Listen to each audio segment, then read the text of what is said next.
राष्ट्रपति का जो भी अभिभाषण होता है वो सरकार तैयार करके राष्ट्रपति के पास भेजते हैं और वही पढ़ते हैं। लेकिन सबसे दिलचस्प बात यह है कि बहुत ही सहज और सिंपल तरीके से उन्होंने भाषण पढ़ा नहीं है, असली मन की बात तो राष्ट्रपति ने कर दी।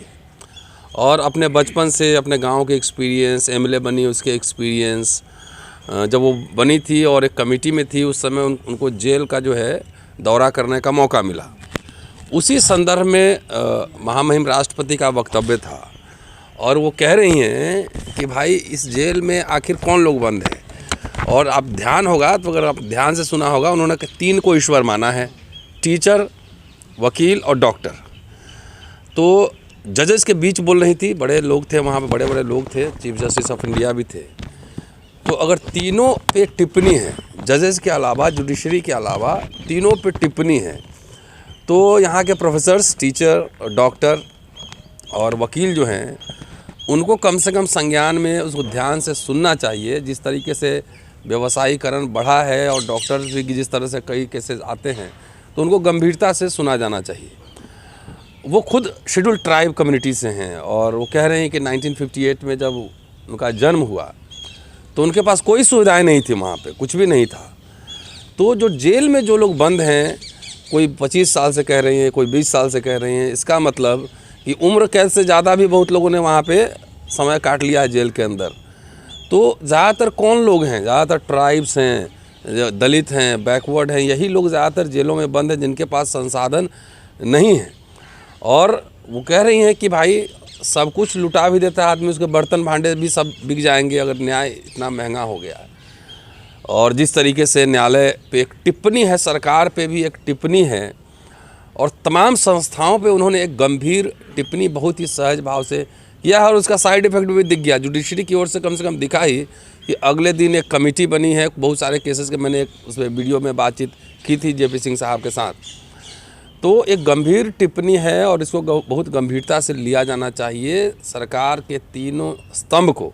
और मैं उसमें अपनी ओर से मीडिया भी जोड़ देता हूँ कि जिस तरह से भोंपू बज रहा है मीडिया तथाकथित चौथा स्तंभ, उन लोगों को भी इस भाषण को बहुत गंभीरता से सुनना चाहिए। सो बहुत ये सीरियस मैटर है। और ऐसे समय में मैं एक और आपको उदाहरण दे दूं कि संविधान दिवस पर इनका भाषण हुआ, उसके 3 दिन पहले पटना हाई कोर्ट में एक प्रोसीडिंग चल रही थी और प्रोसीडिंग में यूट्यूब पे है, वो आप जाके देख सकते हैं कि प्रोसीडिंग में एक जज महोदय हैं जो एक्यूज्ड आरोपी हैं, किसी पे शायद भ्रष्टाचार का कोई केस होगा, सस्पेंडेड ऑफिसर हैं, उसको कह रहे हैं कि भारती जी रिजर्वेशन से आए नौकरी पे क्या।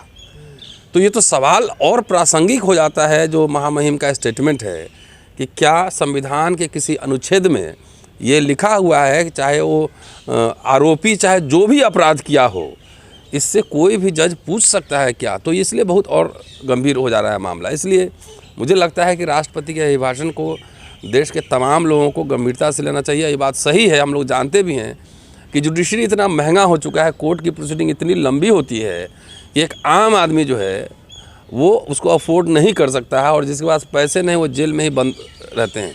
आप जेल के अंदर कभी जाके देखिए, बहुत सारे हमारे अधिकारी दोस्त हैं और बहुत सारे ऐसे लोगों को जानता हूँ जो जेल में रहे हैं। वहाँ कोई मुझे लगता है कि भारत जो है, यहाँ की जेल व्यवस्था मुझे लगता है, शायद जितना मैं जानता हूँ, हो सकता है गलत भी हूँ, लेकिन दुनिया की सबसे ख़राब जेल व्यवस्था में से है।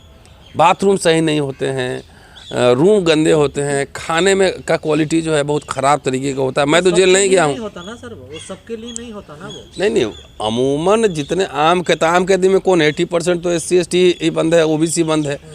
तो उनके साथ इस पे एक जो है ना, एक अब मान लिया सत्येंद्र जैन जेल में है तो कैमरा लग के वीडियो आ जा रहा है, लेकिन जेल में जो कैदी कैसे रह रहे हैं, कैसे खाना उनको दिया जा रहा है, प्रॉपर गाइडलाइंस के हिसाब से खाना मिल रहा है कि नहीं मिल रहा है, ट्रीटमेंट मिल रहा है कि नहीं मिल रहा है, इस पर भी तो एक आध वीडियो आ जाना चाहिए।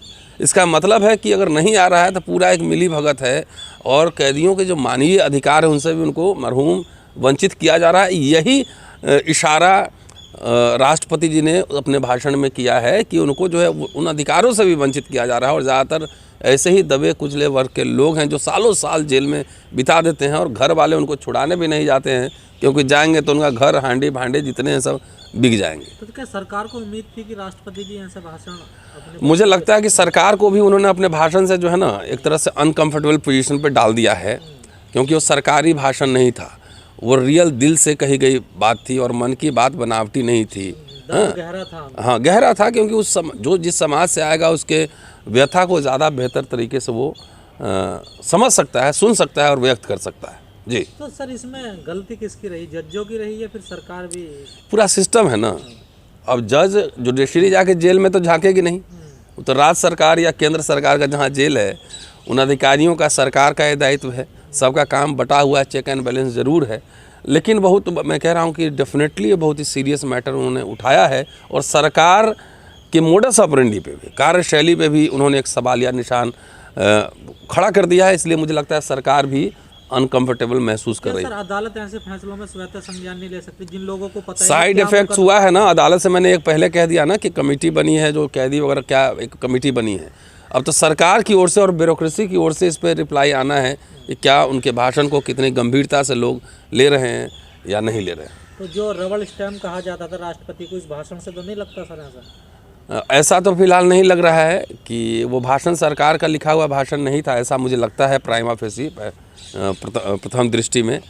और वो गहरी मतलब संवेदना वाली बात उन्होंने कही है। जी। कहीं आखिरी भाषण ना हो जाए ऐसा नहीं है, राष्ट्रपति का जो प्रोटोकॉल है उस हिसाब से तो भाषण उनको देना ही है। मतलब जब जो है नहीं, भाषण तो राष्ट्रपति का ऑफिशियल प्रोटोकॉल के हिसाब से भाषण तो होता ही है। जी सर, ये जो भाषण दिया है मुर्मू जी ने, इसका कितना असर पड़ेगा, कुछ बदलाव आएंगे? अब ये असेसमेंट मैं कैसे कह सकता हूँ, ये तो आप लोग जो है लोगों के बीच पहुँचाएंगे इस पूरी बातचीत को। सरकार के संज्ञान में है, जुडिशरी के संज्ञान में है, ब्यूरोक्रेसी के संज्ञान में है। दूसरा लोकशाही है, तो लोकशाही में जनता सर्वोपरि है, संविधान सर्वोपरि है।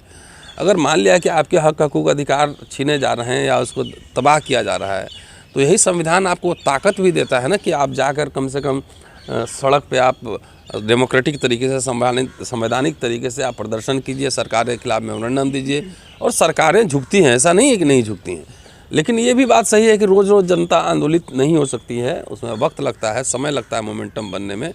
लेकिन मुझे लगता है कि वाकई अगर जिस समय ये राष्ट्रपति की कैंडिडेट हुई थी तो बहुत उछाला गया था कि हमने पहली बार जो है शेड्यूल्ड ट्राइब को राष्ट्रपति बनाया है, ये बहुत उछाला गया था, इसकी मार्केटिंग की गई थी। तो अब आपने बनाया है, जिसकी मार्केटिंग की है, तो कम से कम उनकी बात भी तो सुन लीजिए, उस पर अमल में भी तो ले आई।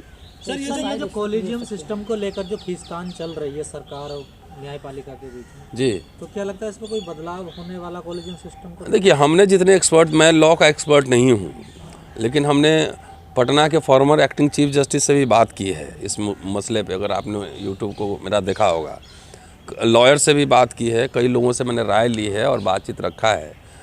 तो जो एक्टिंग चीफ जस्टिस थे अंसारी साहब, उन्होंने कहा कि बगैर संविधान बदले कॉलेजियम सिस्टम नहीं हट सकता है, सुधार उसमें संभव है, लेकिन बगैर संविधान। अच्छा ये बताइए, 8 साल से इस सरकार है, मोदी सरकार है, उन्होंने ही बनाया नेशनल जो अपॉइंटमेंट की कमेटी है जजेस की, और ये तो खुली बात है ना कि उनके बहुत सारे ब्लू आइड जजेस थे उनके, तो उस समय सुप्रीम कोर्ट ने क्यों नकार दिया?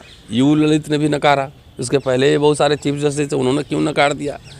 तो ये तो कानून के जानकार बेहतर बताएंगे। लेकिन अभी जो प्राइमा फेसी लग रहा है कि अगर ये नया कानून फिर, जैसे NJAC बनाया था ना उन्होंने, नया कानून बनाकर फिर अगर जाएगा, कहाँ जाएगा? तो सुप्रीम कोर्ट में ही, सुप्रीम कोर्ट में जाएगा तो वैसे ही ध्वस्त उनको हो जाएगा। अब ये है कि अभी आपके लॉ मिनिस्टर जो है किरण रिजिजू, चूँकि DY चंचूड़ अभी चीफ जस्टिस बने हैं और शायद उनको लगता होगा कि हमारे सरकार के हिसाब से जो है हमारे पक्ष में फैसले नहीं देंगे, तो ये मामला जो है ना बहुत तेज़ी से अभी उठाया जा रहा है। तो इसके पीछे भी एक राजनीति है सरकार और न्यायपालिका के बीच की।